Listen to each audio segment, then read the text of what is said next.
2024 সালের লোকসভা নির্বাচনে হারের ধাক্কা কাটিয়ে এবার ফের বিধানসভা নির্বাচনের ময়দানে অধীর রঞ্জন চৌধুরী। বহরমপুর বিধানসভা কেন্দ্র থেকে কংগ্রেসের প্রার্থী হিসেবে মনোনয়নপত্র জমা দিয়েছেন তিনি। প্রায় 3.5 দশক পর তাঁর বিধানসভা ভোটের লড়াইয়ে নামা যেমন চমকপ্রদ, তেমনি চমকে দেওয়ার মতো তার সম্পত্তির খতিয়ান। মনোনয়নপত্রের সঙ্গে পেশ করা হলফনামা থেকেই বহরমপুর লোকসভা কেন্দ্রের 5 বারের প্রাক্তন সাংসদের সম্পত্তির পরিমাণ প্রকাশ্যে এসেছে।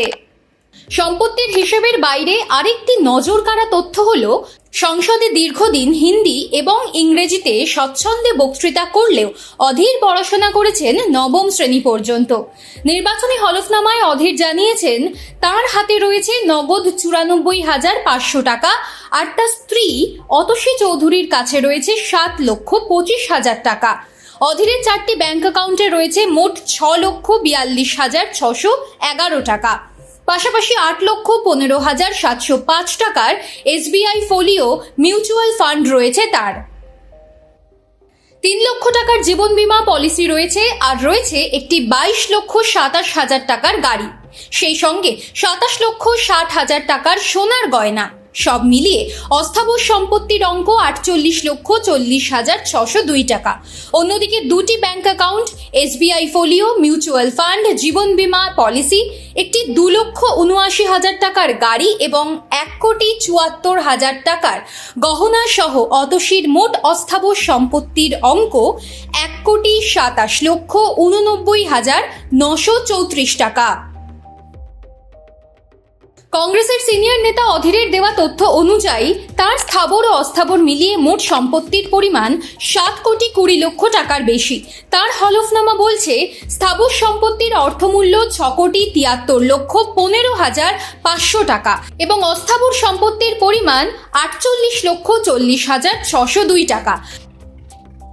আয়ের হিসেবে দেখা গিয়েছে 2023-2024 অর্থবর্ষে অধীর চৌধুরী 11,85,220 টাকা আয় করেছিলেন, যা আবার 2024-2025 অর্থবর্ষে কমে দাঁড়িয়েছে মাত্র 25,070 টাকায়। প্রায় 2 বছর হলো সাংসদ পদ হারিয়েছেন, তার ফলেই তার আয় কমেছে বলেই মনে করছেন বিশেষজ্ঞরা। হলফনামায় অধীর জানিয়েছেন তাঁর উপর নির্ভরশীল সন্তানের 27,92,329 টাকার অস্থাবর সম্পত্তি রয়েছে। অধীরের নামে জমি, বাড়ি, ফ্ল্যাট মিলিয়ে কোনো স্থাবর সম্পত্তি নেই। তবে তার স্ত্রী অতসী সহ পরিবারের সদস্যদের নামে স্থাবর সম্পত্তির অঙ্ক প্রায় 6,73,00,000 টাকা। তার সন্তানের নামে রয়েছে 4,32,00,000 টাকার বেশি স্থাবর সম্পত্তি, 7,91,000 টাকার ব্যাংক ঋণ সহ 24,62,000 টাকার দায় রয়েছে অতসীর। রাজনৈতিক ক্যারিয়ারের নিরিখে এটি অধীর চৌধুরীর জন্য একটি বড় পরীক্ষা। 1991 সালে প্রথম বিধানসভা নির্বাচনে নবগ্রাম থেকে প্রতিদ্বন্দ্বিতা করেছিলেন অধীর, তবে সেবার জয়ের মুখ দেখতে পাননি। 1996 সালে সেই একই কেন্দ্র থেকে জেতার দীর্ঘ 30 বছর পর তিনি ফের বিধানসভা নির্বাচনে লড়ছেন।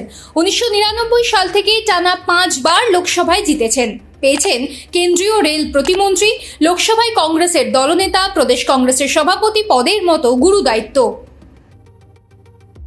কংগ্রেসের সর্বভারতীয় মুখ হিসেবেও অত্যন্ত পরিচিত, কিন্তু 2024-এর ভোটে তৃণমূলের ইউসুফ পাঠানের কাছে প্রায় 85,000 ভোটে পরাজিত হন তিনি।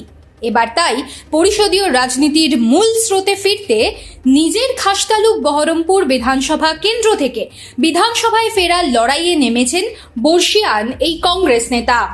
আর সেই সূত্রেই উঠে এসেছে তার সম্পত্তির হিসেব নিকেশ। অধীর জয়ের মালা পড়তে নেমে পড়েছেন রাস্তায়। দুবেলা নিজের কেন্দ্রে ছুটে বেড়াচ্ছেন কংগ্রেসের নেতা। 70 বছরের নেতার এত এনার্জি দেখে অবাক হয়ে যাচ্ছে বাংলার রাজনৈতিক মহল।